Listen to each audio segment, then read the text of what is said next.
Hello everyone, आप सभी का स्वागत है हमारे चैनल टैट वॉरियर्स में। फ्रेंड्स, हमारी आज की वीडियो का विषय है कल्पना, चिंतन और तर्क क्या है। फ्रेंड्स, अक्सर ऐसा होता है कि स्टूडेंट्स अक्सर इन तीनों को एक ही समझते हैं, जबकि ये तीनों एक ना होकर के अलग अलग हैं। इन तीनों में क्या खास अंतर है, ये आपको आज की वीडियो देखने के बाद पता चल जाएगा। तो ज़्यादा समय ना लेते हुए हम अपनी आज की वीडियो शुरू करते हैं। उससे पहले यदि आपने अभी तक हमारे चैनल को सब्सक्राइब नहीं किया है तो प्लीज़ चैनल को सब्सक्राइब कीजिए। अगर आपको ये वीडियो पसंद आए तो इस वीडियो को लाइक कीजिए। शुरू करते हैं। कल्पना। कल्पना एक मानसिक क्रिया है। कल्पना प्राय उन्हीं वस्तुओं या घटनाओं की होती है जिनका अनुभव पहले हो चुका है। फ्रेंड्स, इसका तात्पर्य है कि कल्पना एक मानसिक क्रिया है, यानी कल्पना प्राय उन्हीं वस्तुओं या घटनाओं की होती है जिनका अनुभव पहले हो चुका हो।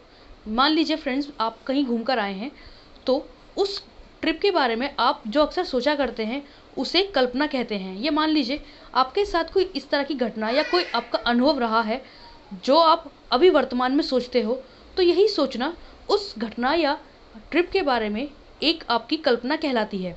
आगे आता है इसमें हमारा कल्पना स्मृति से भिन्न है। कल्पना अतीत, वर्तमान और भविष्य से संबंध रखती है। फ्रेंड्स, कल्पना स्मृति से भिन्न है, इसका तात्पर्य कल्पना हमारी कोई मेमोरी नहीं है, हमारी कोई स्मृति का हिस्सा नहीं है। कल्पना एक वो अनुभव है जो भूतकाल में हमारे साथ हुआ है और उसे हम सोचते हैं।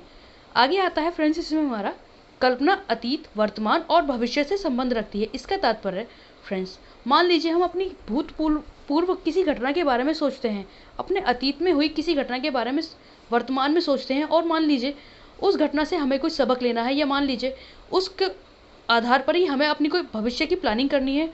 तो इसी प्रकार फ्रेंड्स, कल्पना अतीत, वर्तमान और भविष्य तीनों से संबंध रखती है। आगे आता है इसमें हमारा फ्रेंड्स मैकडूगल के अनुसार दूरस्थ वस्तुओं के बारे में सोचना ही कल्पना है। फ्रेंड्स, इनके द्वारा दी गई ये डेफिनेशन है, दूरस्थ वस्तुओं यानी कि जो वस्तुएं हमसे दूर हैं उनके बारे में सोचना ही कल्पना है। आगे आता है फ्रेंड्स हमारा चिंतन। चिंतन क्या होता है, ये समझने की प्रयास करते हैं। चिंतन एक जटिल मानसिक क्रिया है। चिंतन के द्वारा व्यक्ति किसी समस्या का समाधान करता है। फ्रेंड्स, इसका तात्पर्य चिंतन एक जटिल मानसिक प्रक्रिया है, यानी ऐसी प्रक्रिया जो माइंड के द्वारा की जाती है। चिंतन के द्वारा व्यक्ति किसी समस्या का समाधान करता है। फ्रेंड्स, अक्सर ऐसा होता है कि हम अपनी डेली लाइफ में अनेक प्रॉब्लम्स को सॉल्व करते हैं, तो उन प्रॉब्लम्स को सॉल्व करने के लिए जो हम सोचते हैं, विचार करते हैं, या जो भी हम प्लानिंग करते हैं, उसे ही चिंतन कहा जाता है। आगे आता है इसमें हमारा चिंतन पर्यावरण अथवा परिस्थिति में उपस्थित समस्या से प्रारंभ होती है। जब व्यक्ति के सामने कोई समस्या उत्पन्न होती है और वह उसका समाधान करना चाहता है तो चिंतन क्रिया प्रारंभ हो जाती है। फ्रेंड्स, इसका तात्पर्य है कि जब भी हमारे साथ कोई भी प्रॉब्लम आती है तो उस प्रॉब्लम को सॉल्व करने के लिए फ़ौरन हम कोई ना कोई प्लानिंग करनी शुरू कर देते हैं, कोई ना कोई विचार करना शुरू कर देते हैं कि इसे हम किस तरह अपने आप से दूर करें, कैसे इस समस्या को सॉल्व करें। फ्रेंड्स, इसे ही चिंतन कहते हैं। आगे आता है इसमें हमारा, जैसे फ्रेंड्स इसका एग्जाम्पल है, भूख लगने पर यदि हमें भोजन प्राप्त नहीं होती तो भोजन की खोज हमारे लिए समस्या बन जाती है।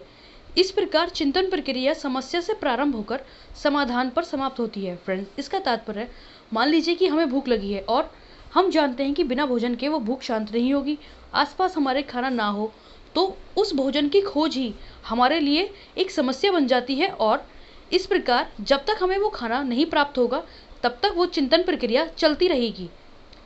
इसी प्रकार आगे आते हैं फ्रेंड्स तर्क। तर्क चिंतन की सर्वोच्च अवस्था है। उसके लिए मस्तिष्क को सुसंगठित होना आवश्यक होता है। समस्या समाधान के लिए चिंतन और तर्क की आवश्यकता होती है।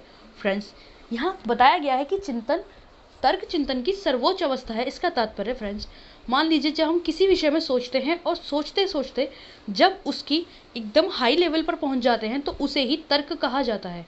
फ्रेंड्स, तर्क करने के लिए माइंड स्ट्रांग होना बहुत ज़रूरी है, जिसके कारण उसकी कुछ विशेषताएं होती हैं और वही विशेषताएं तर्क करने के लिए प्रेरित करती हैं। फ्रेंड्स, तर्क का एक और तात्पर्य है, मान लीजिए कि किसी भी समस्या को, किसी भी विचार को जो किसी के द्वारा बताया गया है उसे एकदम से ना मान लेना, उसके बारे में सोचना, अपने मस्तिष्क का प्रयोग करके उसके गुण, दोष या जो भी उसके अवगुण हैं उन सभी पर विचार करके तब अपना कोई निश्चित उस पर निर्णय देना, इसे भी तर्क कहा जाता है। जैसा उसमें फ्रेंड्स आगे कहा गया है, तर्क के लिए शंका आवश्यक है, यानी तर्क करने के लिए एक शंका, शक, डाउट होना आवश्यक है। इसे ही तर्क करना कहा जाता है। फ्रेंड्स, तर्क करना उसे कहते हैं जब किसी समस्या के प्रति हम सोचते हैं कि ऐसा क्यों है, ऐसा क्या है, ये सभी तर्क करना कहलाता है। फ्रेंड्स, हमारी आज की वीडियो में इतना ही। उम्मीद है अगर आपको ये वीडियो पसंद आएगी। फ्रेंड्स, अगर आपको ये वीडियो पसंद आए तो इस वीडियो को लाइक कीजिए। अपना ध्यान रखें, अपने अपनों का ध्यान रखें। धन्यवाद।